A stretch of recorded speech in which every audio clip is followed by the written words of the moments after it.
बदरपुर नाम का एक गांव था। उस गांव में हीरा नाम का एक कसाई रहता था।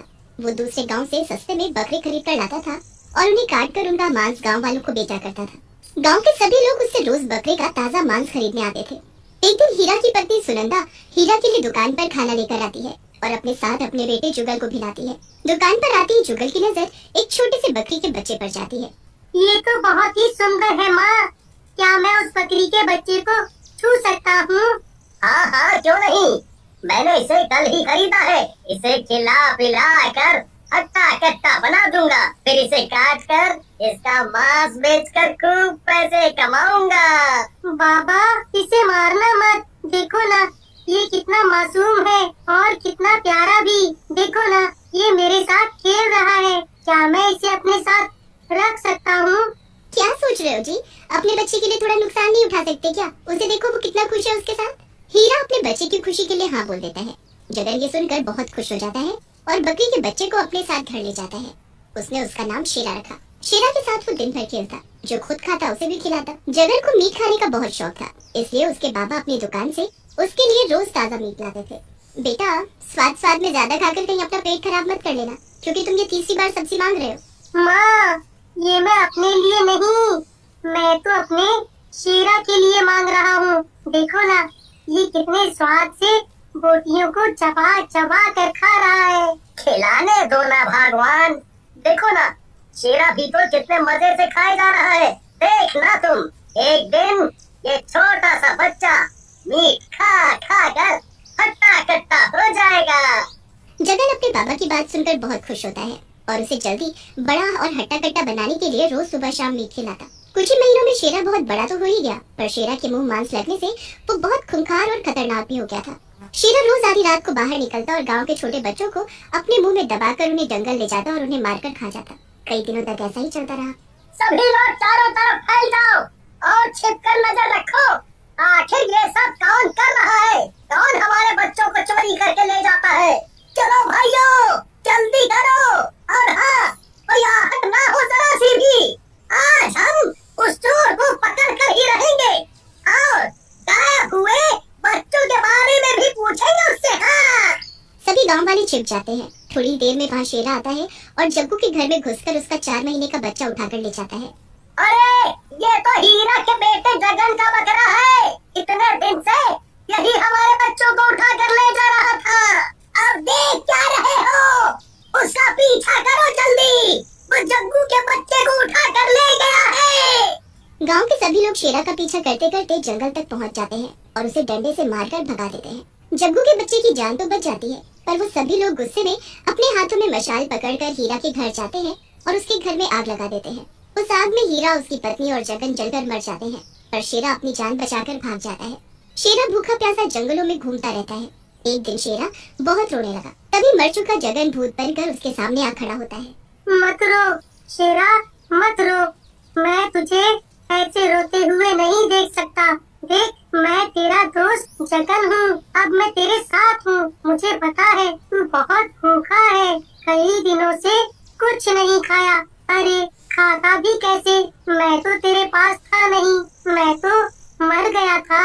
अब मैं तुझे भूखा नहीं रहने दूंगा। मुझे सब पता है कि तुझे इंसानी मांस बहुत पसंद है। अब हम दोनों मिलकर इंसान का शिकार करेंगे, फिर तुम उसे पेट भर कर खाना। भूत शेरा की पीठ पर बैठता है और गांव के नजदीक पहुंच जाता है। भूत शेरा को जंगल वापस ले जाता है और उससे वहीं रुकने को बोलता है। तभी शेरा जोर से मैं करने लगता है। शांत हो जा शेरा, शोर नहीं करना बिल्कुल भी। तुम्हारा शोर सुनकर कोई भी जंगली जानवर तुम्हें खा सकता है। मुझे पता है तुम बहुत भूखे हो, कई दिनों से कुछ नहीं खाया। मैं बस अभी जाता हूँ और शिकार लेकर अभी वापस आता हूँ। भूत को शेरा के अलावा कोई नहीं देख सकता था। भूत गांव में घुस जाता है और सोचने लगता है, शेरा का भोजन कौन बनेगा? किसे मारूं मैं? किसे अपने साथ लेकर जाऊं? हाँ, उधर कुछ बच्चे खेल रहे हैं, उनमें से ही किसी बच्चे को उठाकर ले जाता हूँ। भूत बच्चों के नजदीक जाता है और उनके सामने शरद को ऊपर उठा लेता है। किसी भी बच्चे को भूत नहीं दिखता, उन्हें सिर्फ शरद हवा में लटका दिखता है। सभी बहुत डर जाते हैं और भूत भूत बोलकर शरद को अकेला छोड़कर भाग जाते हैं। अरे, तुम मुझे अकेला छोड़कर कहाँ जा रहे हो? मुझे नीचे उतारो, कोई मुझे बचाओ, इस भूत से मुझे बचाओ, माँ माँ बचाओ। शरद का मुंह दबाकर भूत उसे उठाकर जंगल ले जाता है और शेरा के सामने फेंक देता है। ले शेरा, तेरा शिकार, अब तू इसे खाकर अपनी भूख मिटा। ये आवाज किसकी है? कौन है यहाँ? तुम दिखाई क्यों नहीं दे रहे? मुझे माँ के पास वापस जाना है। शरद भागने की कोशिश करता है, तभी शेरा उसके पीछे पीठ में अपनी सींग घुसा देता है। शरद दर्द से तड़प तड़प कर मर जाता है। आज शेरा का पेट शरद को खाकर भर गया, पर अगले दिन शेरा भूत को उकसाता है इंसान को लाने के लिए। तू मुझे धक्का मार रहा है ताकि मैं तेरे पेट भरने के लिए इंसान लाऊं, सही कहा ना मैंने? शेरा अपना सिर हिलाने लगता है। ठीक है, मैं आज तेरे लिए एक नहीं बल्कि 2 इंसान लाऊंगा। मेरे घर में भूत है। हाँ, मेरे बेटे ने मुझे बताया था कि गांव में भूत है और वही शरद को खा गया। अरे कौन है जो हमें इस तरह खींचे जा रहा है? अरे छोड़ मुझे और मेरी पत्नी को। बातें बनाना छोड़ो और उधर देखो, सुंदर और उसकी पत्नी को भूत ने उल्टा लटका दिया है। अब उन्हें खींच कर ले जा रहा है।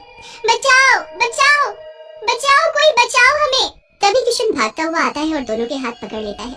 ए भूत, छोड़ इन्हें तू नहीं ले जा सकता।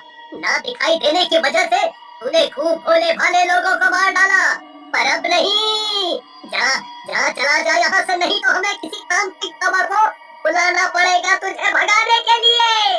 भूत तांत्रिक का नाम सुनते ही भाग जाता है, पर भूत के हाथ से शिकार छूट जाने पर उसे बहुत गुस्सा आता है। वो फिर से गांव में जाने की सोचता है कि तभी उसके सामने उसके माँ बाबा की आत्मा खड़ी होती है। बस कर बेटा, ये खून खराबा बंद कर। एक मामूली से बकरे को तूने मांस खिला खिलाकर खूंखार बना दिया और अब तू उसे इंसान पकड़ पकड़ कर खिला रहा है। अगर तू चाहता है कि तुझे अगले जन्म में एक अच्छे इंसान का जन्म मिले तो बेटा ये सब छोड़ दे।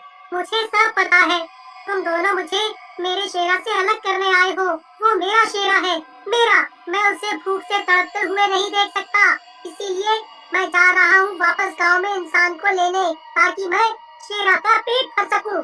भूत अपने माँ बाबा की एक नहीं सुनता और गांव में भाग जाता है, पर वहाँ गांव के सभी लोगों ने एक तांत्रिक को बुला रखा था। गांव में कदम रखते ही भूत दर्द से जोर जोर से चिल्लाने लगता है, क्योंकि तांत्रिक उसे अपनी शक्तियों से देख लेता है। तांत्रिक भूत के ऊपर भभूत फेंक देता है। भभूत फेंकते ही गांव के सभी लोगों को भूत दिखाई देने लगता है। भूत दर्द से और जोर जोर से चिल्लाने लगता है। उसकी चीख सुनते ही शेरा उसके पास भागा आता है। जब गांव वाले शेरा को भूत से लिपटे हुए देखते हैं तो हैरान हो जाते हैं। तभी शेरा भूत को बचाने के लिए तांत्रिक पर हमला करता है, उसे सींग मारकर नीचे गिरा देता है और आसपास खड़े लोगों पर भी हमला करने लगता है। तभी वहाँ फिर से उसके माँ बाबा की आत्मा आ जाती है। जगन बेटा, इसे रोक, तेरा शेरा खूनी शेरा बन चुका है। अगर तू इसे नहीं रोकेगा तो ये सभी को मार देगा। ये सुनते ही भूत रोने लगता है। उसे अपने किए पर बहुत पछतावा होता है। भूत शेरा को अपने पास बुलाता है और पास में पड़ी कुल्हाड़ी से उसकी गर्दन धड़ से अलग कर देता है। उसके बाद जगन सबसे माफी मांगते हुए गायब हो जाता है।